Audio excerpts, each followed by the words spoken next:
Lundi, on est le 13. Lundi le 13, c'est grave ça? L'ésotérisme. On va parler du grand transfert monétaire des baby boomers. C'est-tu le bug de l'an 2000? Ça va-tu arriver depuis le temps qu'on en parle? Parler de ça, je vais faire une petite mise au point sur les fonctionnaires. J'ai eu de l'info. Fonctionnaires qui ne veulent pas aller travailler au bureau, je parle. Des espaces bleus amusés, comment faire de la chicane, comment dépenser de l'argent pour faire de la chicane et rendre tout le monde malheureux. Tout le monde est malheureux. C'est Gilles Vigneault qui chante ça, elle le sait. Le défi de la longévité. Hein?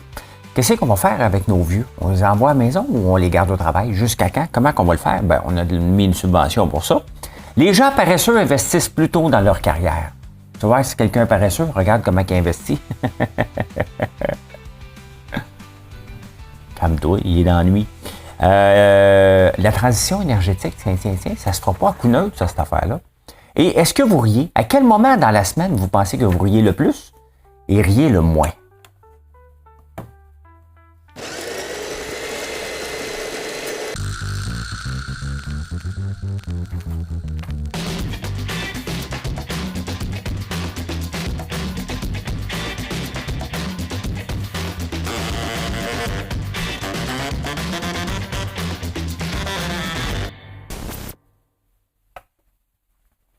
Parce qu'il y a un moment dans la semaine où on rit le plus puis le moins. Les statistiques sont sorties. Et est-ce que les femmes rient plus que les hommes? Des fois, je fais des petites fautes de français pour vous faire graisser les dents. C'est juste pour rire. Hein? Ici, c'est un show d'opinion. Donc, je lis les nouvelles et je me fais une opinion que je partage. Avec mon expérience, avec mon bagage, avec... des fois, je fais des erreurs. Des fois... mais ça doit être fait. Quand je le fais, c'est rarement envers une personne. À moins que je donne mon opinion sur Valérie Plante. Il n'y a pas de chimie entre elle et moi. On ne s'est même pas rencontrés, en plus, jamais. Ça, c'est une opinion directe sur, pas la personne, bien entendu, sur son travail de mairesse. Je parle souvent des fonctionnaires fédéraux, provinciaux. Et là, il y en a qui ne veulent pas retourner au travail, puis une dame qui m'écrit, fais attention quand tu donnes ton opinion sur les fonctionnaires fédéraux. On veut bien retourner au travail. Ben, j'ai pas à faire attention parce que je pense pas que j'insulte personne. On va régler ça tout de suite, là. Quand je parle de mouvement, je parle des dirigeants syndicaux, que je vais parler d'ailleurs tantôt, comme par hasard, mais c'est de parler d'un mouvement et ce que les prises de position des syndicats font dans les journaux. C'est plus ça qui me fait réagir, pas contre les personnes, bien entendu. Il n'y a aucune personne que je trouve qui est mauvaise dans n'importe quelle organisation. Je les connais pas, donc je vous connais pas.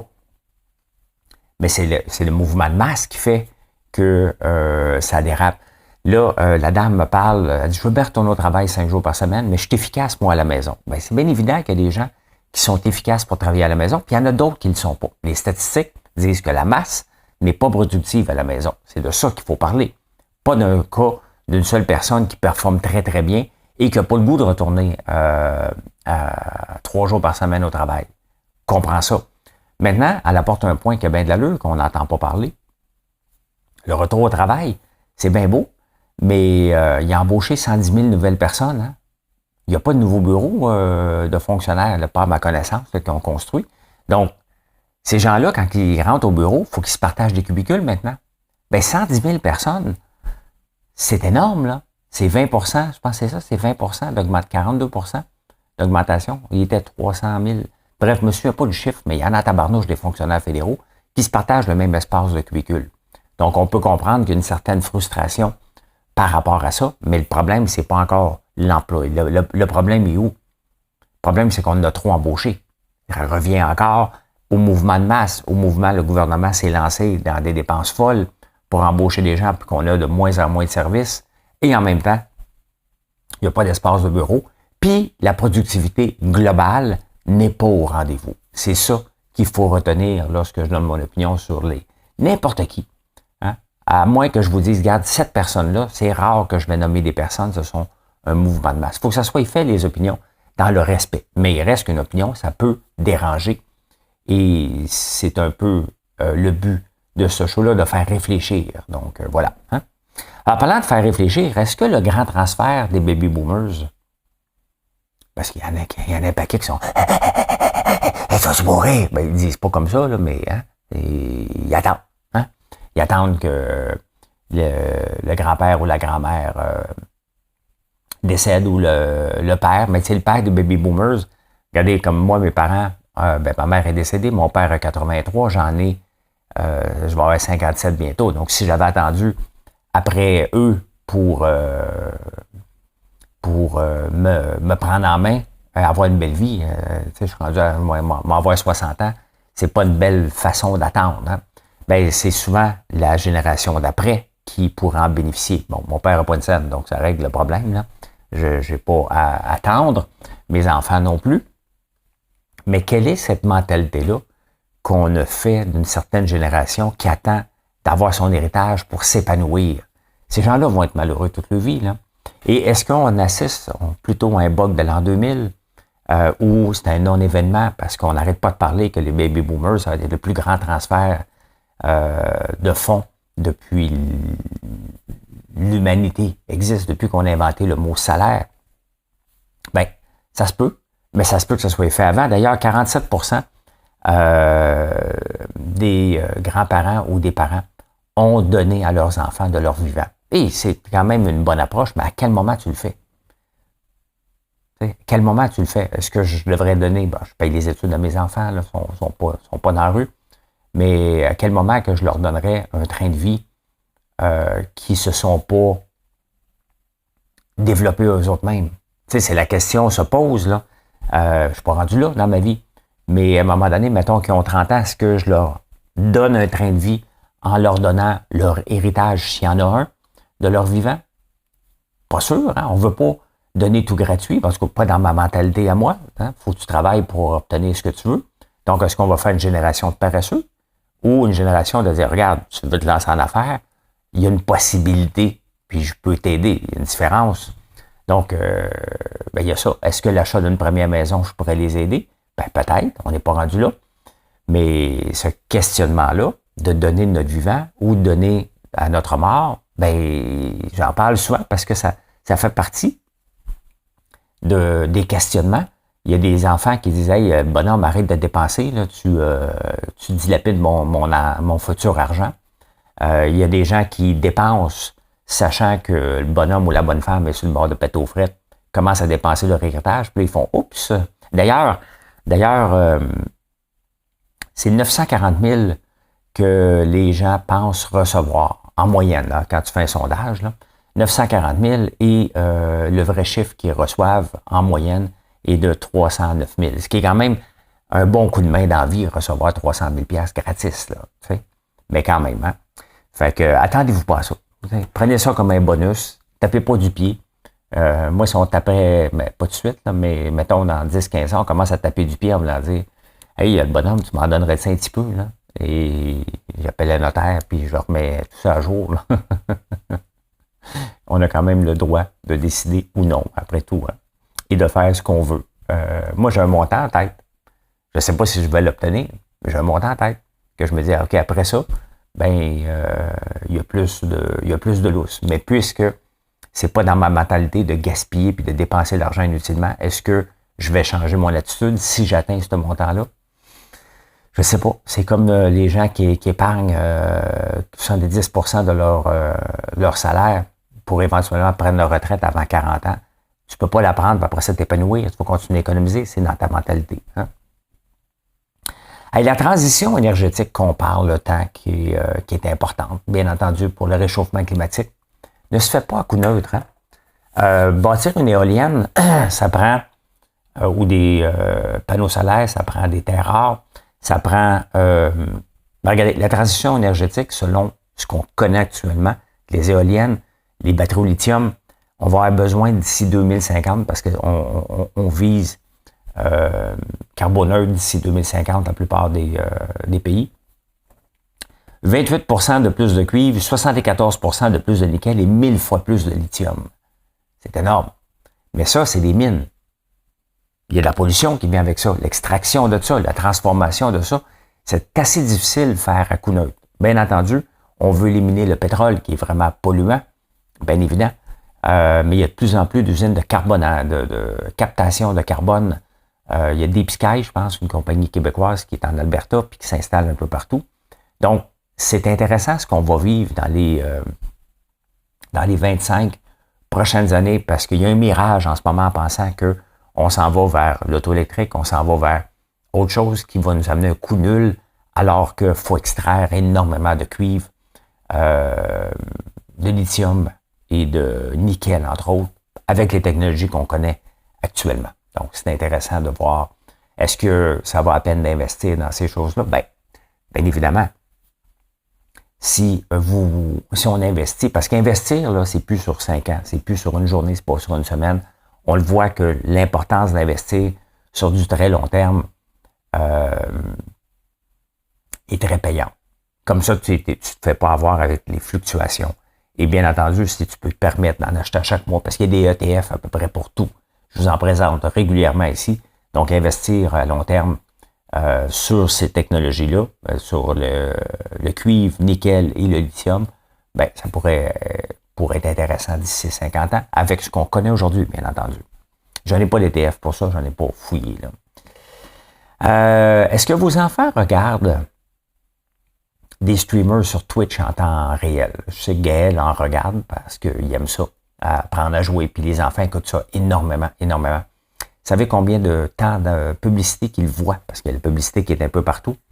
Ben, 52 minutes à l'heure. Donc, ils vont voir de la pub de fast-food. Parce qu'il y a toujours de la pub qui nous est présentée. Je n'ai pas été voir. Mais 52 minutes à l'heure, c'est du fast-food. Tu sais, on peut bien comprendre maintenant pourquoi il y a beaucoup d'embonpoint lorsqu'il y a autant de publicité chez les jeunes. Et d'ailleurs, ça pose la question des publicités chez les jeunes. À la télévision, on ne peut pas faire de la publicité ciblée pour les jeunes. Sur le net, c'est un autre paire de manches, mais quand même, 52 minutes à l'heure, c'est important. Oh, vite fait, avant d'aller au Québec, est-ce que vous mangez votre fromage avec un bon vin? D'ailleurs, j'avais acheté des fromages pour samedi soir, on a oublié de les manger. On avait mangé des trous de beignes au chocolat. C'est bon à tabarnouche. Non, mais on choisit nos batailles si on veut maintenir une ligne santé. Fait que c'est les trous de beignes au chocolat de chez nous, bien entendu, qui ont gagné la bataille de notre vente pour samedi soir. Mais il y a un Anglais qui a décidé d'adapter un gouda pour être pris avec un café, parce qu'on connaît les accords vin-fromage. Pourquoi pas un accord vin-café? Je vais l'essayer la prochaine fois que je vais manger un gouda, idéalement de 9 mois, selon ce qu'on a testé. Donc, on va regarder ça. Sérieusement, je vous en parle. Pas besoin de faire le test, moi le faire pour vous autres. Je suis comme un cobaye, moi.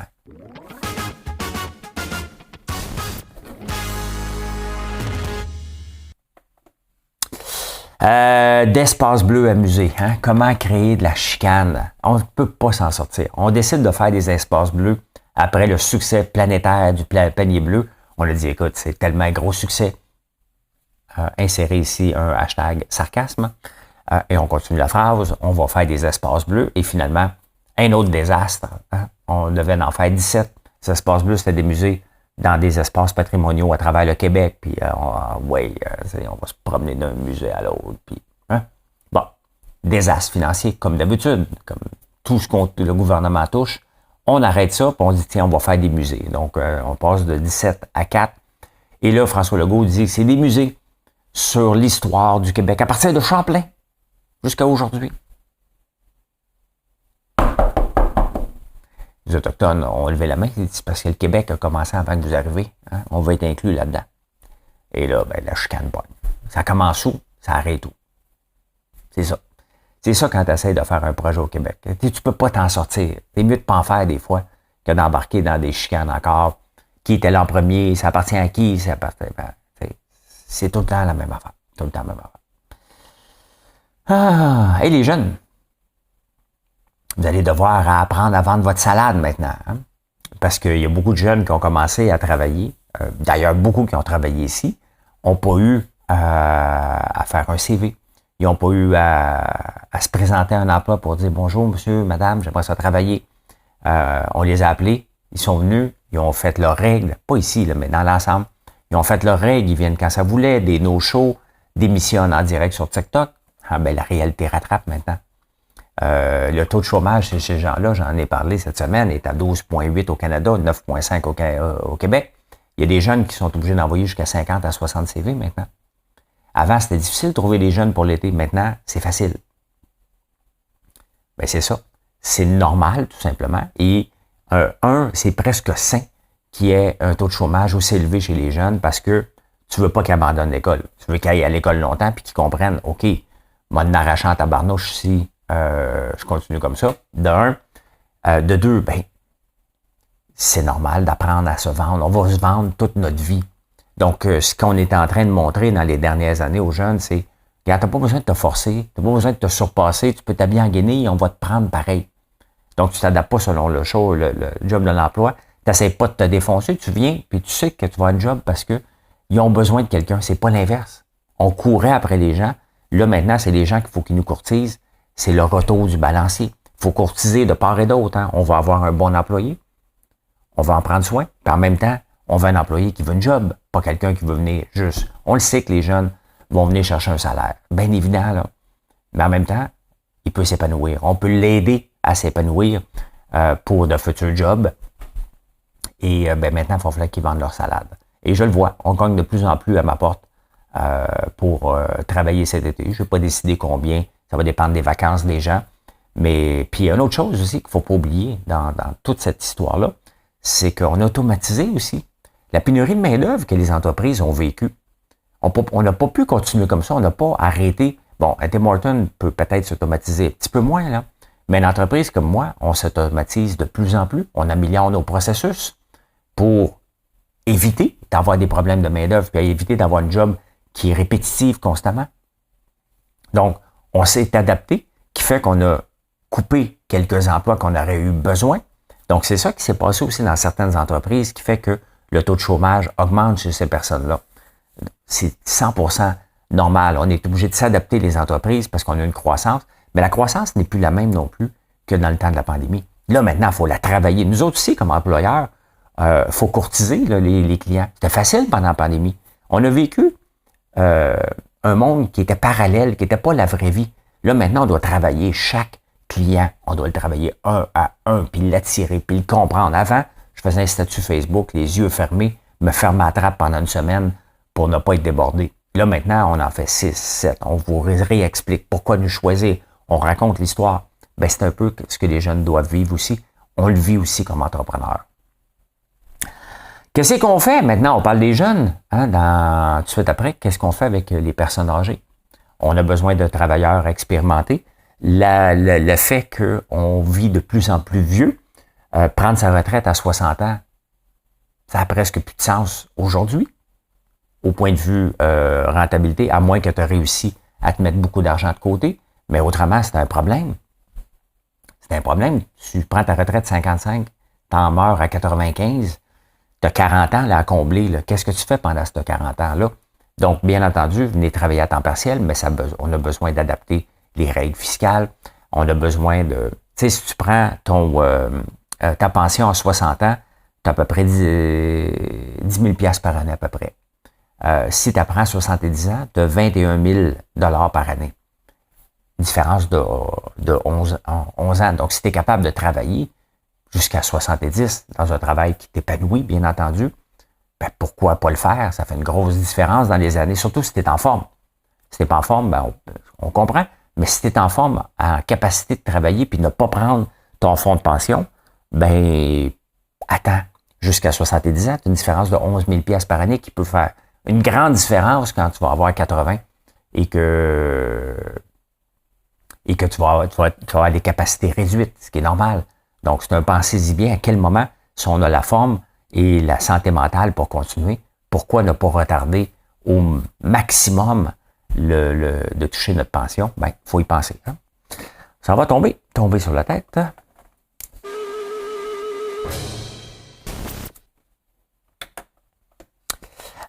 Écoute, un petit tombé sur la tête pour ce beau lundi matin. Je vous amène ici. Ben écoute, ça me fait rire. Ça me fait rire.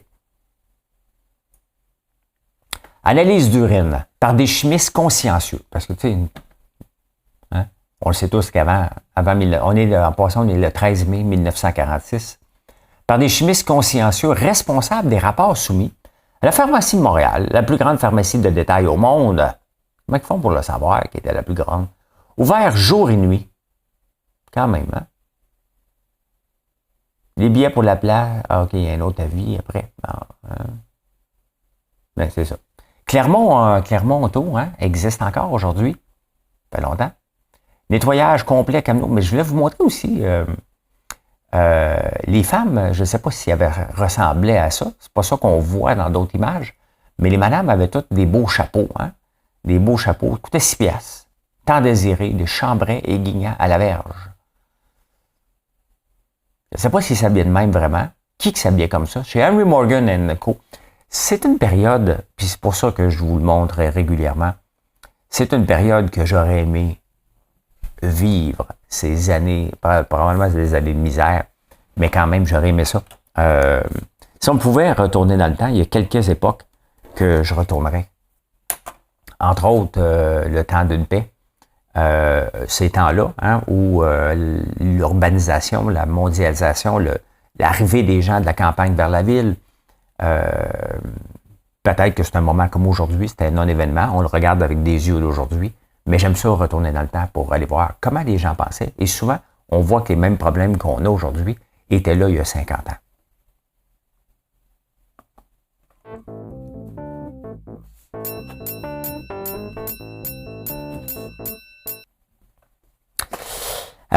Écoutons.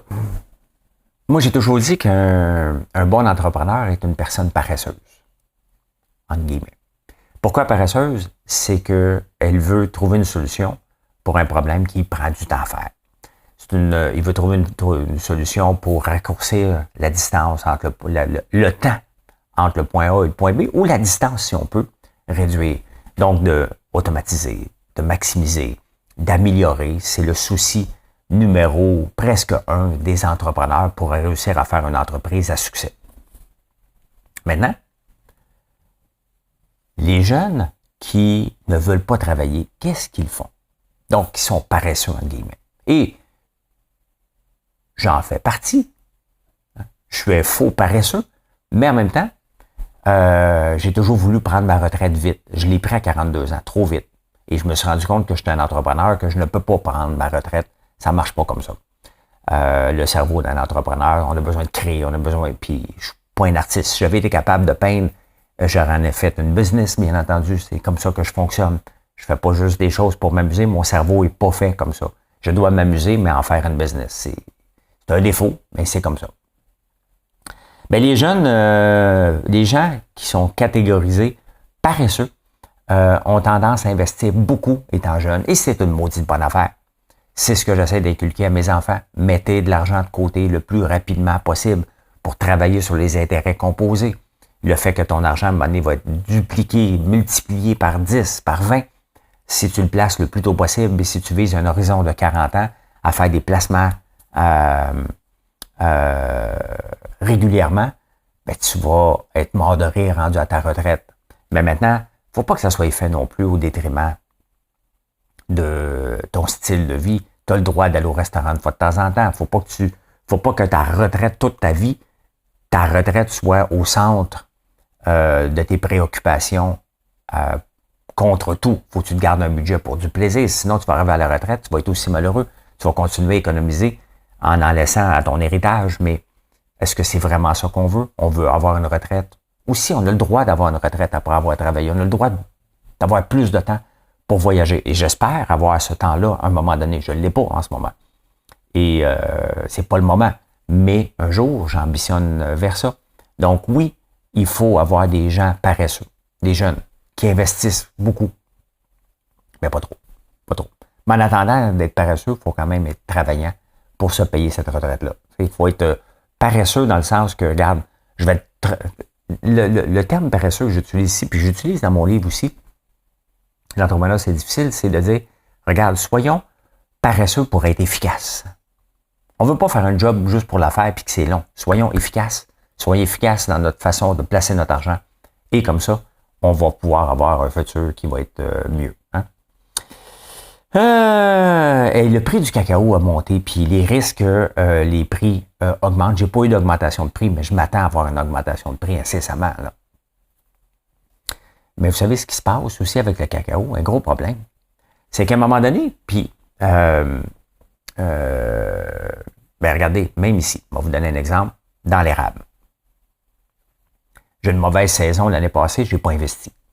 J'ai dit, ben, mauvaise saison, je n'ai pas d'argent de surplus à dépenser pour acheter une nouvelle bouilloire, prendre l'expansion avec nouvelles stations de pompage, avoir des nouveaux entailles. J'ai pas le temps. Donc, OK, on met ça de côté. Parfait. Cette année, on a une bonne saison. J'aurais donc dû. Hein. Mais parce que j'avais pas l'argent disponible. Ben, ce qui se passe dans le cacao, il est un peu la même chose. Les fermiers, mauvaise saison l'année passée. Ils investissent pas.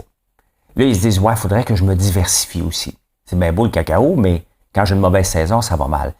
En Guinée et en Côte d'Ivoire, quels sont les autres investissements potentiels? Ben, il y a des mines d'or partout. Donc, des places où on devrait faire pousser des cacaos, on fouille la terre pour l'or, parce que l'or est en augmentation. On en parle souvent, il est presque à 2400 $ l'once. Donc, les gens disent, OK, parfait, bon, on va explorer de l'or à la place de faire du chocolat. L'autre chose, l'arbre à caoutchouc. Donc, c'est ce qui se passe en ce moment avec le cacao, une mauvaise saison, deux mauvaises saisons, hein, on se divertit, pas divertir. On se... des fois, il est très tôt le matin, puis Colin, des fois, je cherche les mots. Là. Je fais pas l'Alzheimer. Chercher nos mots n'est pas l'Alzheimer. On se diversifie. On se diversifie, ben les autres aussi se diversifient. Ben bravo François, tu as presque réussi. Hein? On va t'applaudir. On prend une pause. Merci. Bien, fait que c'est ça. Caoutchouc et l'or gagnent sur le cacao. Comme ça. À un moment donné, le prix va devenir trop élevé, les gens n'achèteront pas, puis ça va revenir normal. C'est ça, hein, des cycles de pénurie et d'abondance, tout simplement. Quand il y a de l'abondance, les prix diminuent. Quand il y en manque, ben, à un moment donné, les gens n'achètent plus, seulement une certaine tranche de la population. Et je vais tenir le prix le plus bas possible, le plus longtemps que je peux. Je n'ai pas monté mes prix depuis le début. Je n'ai jamais augmenté mes prix. Mais à un moment donné, c'est la marge. Donc, c'est soit que j'ai énormément de volume ou je suis obligé de dire, OK, je vais monter de 2% à 3% pour contrebalancer les prix qu'on paye de nos fournisseurs. Il y a encore trop de restos. Oui, il y a encore trop de restos pour notre capacité. Parce que on a diminué notre désir d'aller au restaurant a diminué de 15%. Donc, on y va 15% de moins qu'il y a 2 ans. Il y a eu la pandémie, bien entendu, mais c'est mondialement ce problème-là. On cuisine de plus en plus à la maison. Les prix, c'est parce que le restaurant coûte de plus en plus cher pour en avoir moins. Donc, on y va de moins en moins souvent. Donc, ce faisant, il y en a encore trop. Et qu'est-ce qu'il y a de trop? Pas le fast-food. 60% de notre argent restaurant va dans le fast-food. Donc, on aime encore le fast-food. C'est encore le moins cher lorsqu'on n'a pas le goût de cuisiner. Les plus à risque, ce ne sont pas les petits restaurants du coin, le restaurant que vous aimez. Non, ce sont les grandes chaînes. Donc, les Barbie Barnes, c'est juste encore non. Un Bâton Rouge, Cage au Sport, c'est ceux-là qui mangent le plus. Le coup dur en ce moment de notre désir de ne pas aller au restaurant, c'est à mi-chemin entre une bonne bouffe et un resto rapide. Donc, le resto rapide va avoir tendance à gagner plus que les grandes chaînes comme ça. Donc, il y en a encore trop. Donc, on va en voir disparaître. Je ne sais pas que la cage va disparaître loin de là. Mais on va voir des Saint-Hubert non plus, probablement. Mais des Mike's, peut-être. Il y en a une couple qui vont disparaître encore. Il y a toutes les pizzerias aussi qui poussent. Donc, ça tombe dans la catégorie fast-food. Mais il y en a encore trop. Donc, ne soyons pas surpris. C'est nous, hein. C'est pas le marché, là. C'est qu'il y en a trop, puis c'est nous autres qui y vont pas. Si on y va pas, ben on met à mort une industrie en n'y allant pas, en dépensant pas là, mais ça, c'est notre choix monétaire. Les Jeux olympiques arrivent en France. L'été arrive ici. J'ai le droit de dire l'été arrive ici parce que je lis les journaux de la Nouvelle-Zélande, puis là, en ce moment, ils sont pognés avec une tempête de neige, que ça se peut qu'il manque d'électricité. Donc, c'est toujours le fun d'aller lire les journaux dans l'hémisphère sud en ce moment. Et peu importe le pays, les syndicats se comportent pareil. Ici, des bruits dehors. Ici, les syndicats disent, tu veux nous faire travailler 3 jours par semaine au bureau, vous allez voir qu'on va vous mettre des bâtons dans les roues, on va pénaliser l'espace public, on va faire des manifestations, on va retarder, on va être moins productif ici. En France, ils disent, les Jeux olympiques arrivent, tu as besoin de moi, c'est grâce à moi les Jeux olympiques, les syndicats pensent tout le temps que c'est grâce à eux. Donc, ils se disent, OK, parfait, on va tout mettre la marde dans la ville de Paris si tu ne me donnes pas ce que je veux. Taper du pied, menacer, amener quelqu'un dans un coin, est-ce que vous aimez ça personnellement? La réponse est non. Comme société, on n'aime pas se faire mettre dans un coin et c'est ce que les syndicats disent en ce moment, de part et d'autre, pour différentes raisons. Et c'est ça que les gens n'aiment pas. Et c'est pour ça que les syndicats ont toujours une mauvaise réputation, parce qu'ils prennent les gens en otage pour en avoir plus, alors qu'on a l'impression qu'ils en ont déjà beaucoup. S'il y a quelque chose qu'il faut faire attention, c'est ça. Mais est-ce qu'un syndiqué est prêt à sortir pour dire, moi, je me dissocie de mon syndicat? Personne. Il n'y a personne qui ose faire ça. Pourquoi? Parce que les syndicats maintiennent tout le temps un régime de terreur et de représailles non officielles.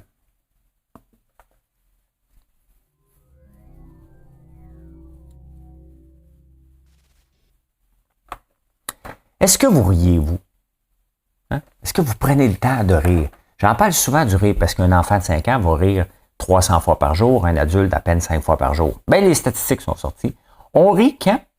Le plus, vendredi, 8 heures le soir, c'est le moment où la planète, quand il est 8 heures sur quelque part, qu'on rit un peu plus que d'habitude, quand même. Hein? Le moment qu'on rit le moins, le mercredi matin. Pognant de deux, hein? Le vendredi peut arriver. Et donc, on rit moins le mercredi matin, puis on rit plus le vendredi soir à 8 heures, à peu près. Donc, vous regarderez votre comportement, voir si c'est ça. Là, il y a un comportement vraiment intéressant parce que les femmes, plus elles vieillissent, plus elles vont rire. Et les hommes, plus qu'ils vieillissent, moins qu'ils rient.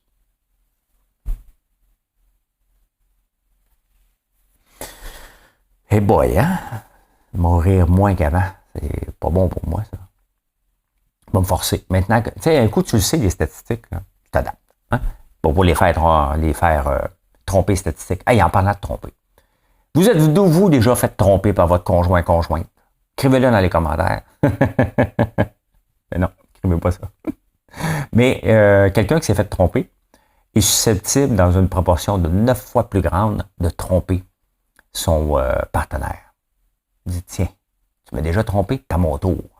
T'as mon tour de laisser la maison chez nous. Hein? 9 fois plus grand. Donc, tu sais, mettons que vous revenez ensemble, oh, l'amour est revenu. Watchez votre conjointe un petit peu plus. Soyez un petit peu plus jalouse. Ben non, on ne veut pas de jalousie dans un couple. Mais les chances que l'autre trompe est 9 fois plus grand que s'il n'avait pas été trompé.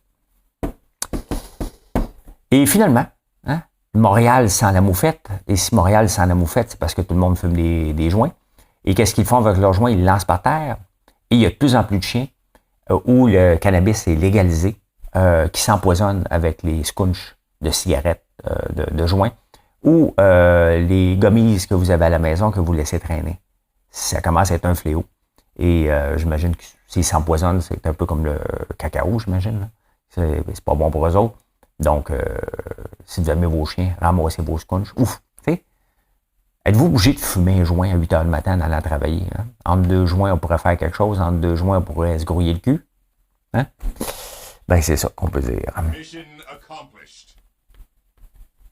Bon lundi, tout le monde. Merci d'être là. Venez nous voir sur françoislambert.one. Et passez une excellente journée.